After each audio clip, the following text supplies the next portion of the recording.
ভাই যাবি না? কোথা? তো সালে বলে গান বলতেছে। কোথায় বলতে? পাশের পাড়ায়। চল চল চল চল চল চল। বলে দাও আমি এখানে গান বলতেছে, ওখানে খাবার দিতে পারে। চল তুই ঠিক বলেছিস ভাই, চল চল চল। গামধারের কথা সবটা সালসুল টিকা গিন্থন করতে হবে, আগে প্রতিজ্ঞ হতে হবে। ভালো করে আলে ভাই টাকা তো নেই।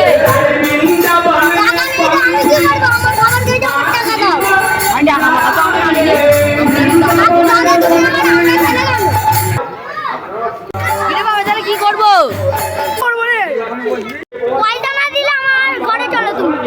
ঠিক আছে ভাই, চলো চলো। 5 minutes later. ওই তাড়াতাড়ি মাছ, নাহলে আবার টাকা নেবো। মাঝি মাঝি মাঝি মাঝি মাঝি মাঝি মাঝি